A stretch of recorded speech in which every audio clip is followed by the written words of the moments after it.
Hello YouTube, in today's video we're gonna be having a look at the major regions in League of Legends and some of the smaller regions and why. I'm sure everyone knows that the US is better than NA, but what is the best region in League of Legends and why some of the smaller regions might actually be better than NA.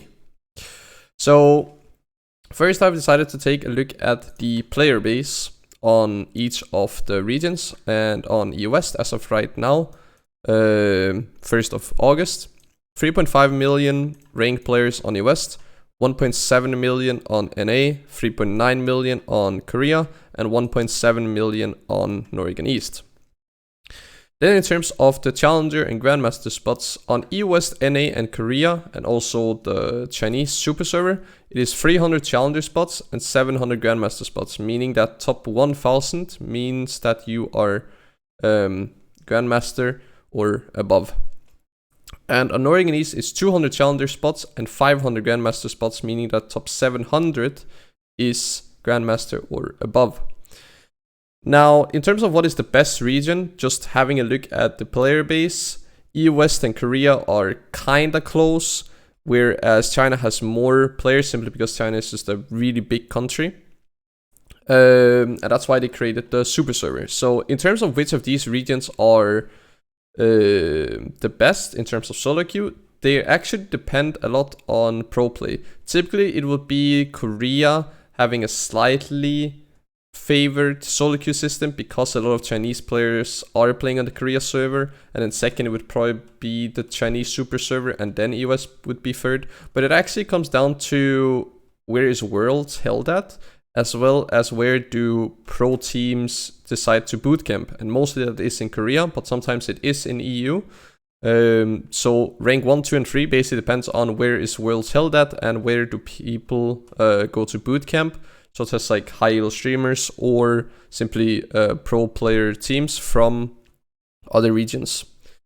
Now, when it then comes to NA, as you can see, they have the same player base as they have on Northern East, so 1.7 million here and 1.7 million here. But in terms of the Challenger spots, there are 100 Challenger spots less on Northern East and 200 less on Grandmaster, despite the player base being the same. Now, the reason why NA previously was always better than Northern East at least, but never better than West, is because that they had LCS and they had Academy, which they've had for a very long time, so they do have pro play in NA.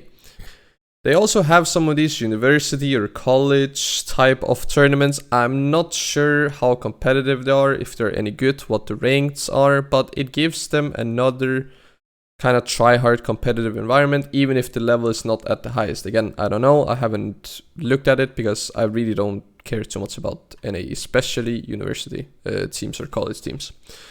Whereas on Northern East, there's never really been pro play. I mean, there was very, very early on, before US really got established as a server, because US previously had a lot of issues with the servers not being up, and that meant that a lot of people were playing on Northern East at the time. But that is many, many years ago now, and there's not really anything left because all of the good players from the Northern and East area are already playing on US. The same thing goes for Turkey. Basically, if they can play on a server without having a significant ping disadvantage, they would play on the better server if they're a good player. But there are some semi-pro players that both scrim and play on Northern and East, but typically they will also just be playing against US teams on the US server. But now that Challengers queue has been introduced in NA, this actually means that all of these pro players and these so-called best players on the region having a separate queue compared to the average high-elo solo queue player means that there are now two separate systems, one for the pro players and one for just regular challenger players or high-elo players on NA. Now this means that now NA solo queue does not have this advantage of, oh, pro players are playing on NA, but they're not playing on Northern East because they're playing Challengers queue.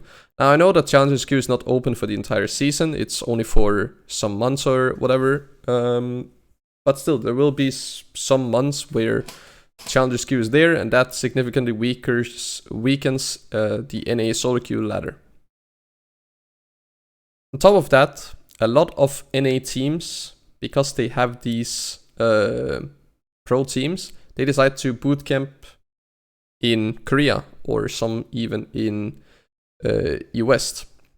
Now this means that now, again, a lot of pro players that are really good and are bringing overall the solo queue ladder up are simply going to different regions to bootcamp and try hard on regions that are better than NA, which would be US or Korea. On top of that, a lot of NA pro players or even academy players are not playing as much solo queue as people are in US or in Korea. Now in Korea it is really extreme, the amount of solo queue games that they're playing on top of scrimming.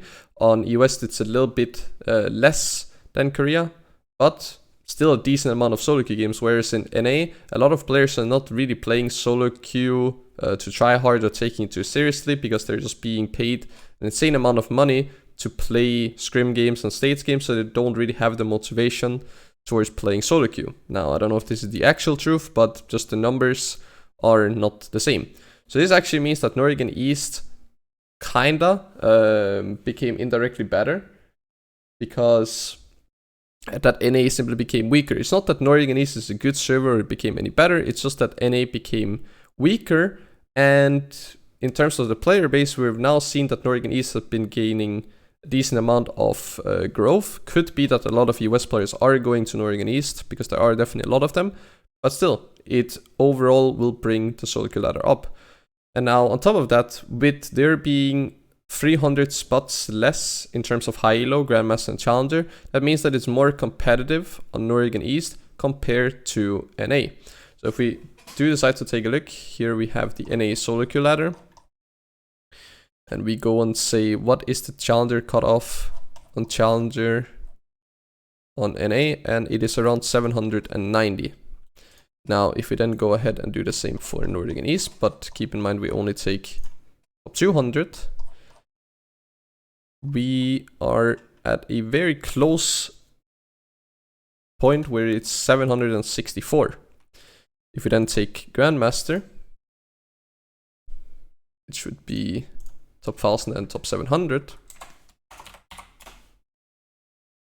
We would then see that Grandmaster is about 380, and on NA it is 440. So NA still has the higher cutoff, but we are seeing a trend that Norwegian East potentially within a few years could get to the same cutoff as NA, and with NA having a lot of their pro players kind of being removed from the NA ladder one way or another, means that potentially Norwegian East could become equally as good as NA, but as of right now, NA is still better than Norwegian East, slightly.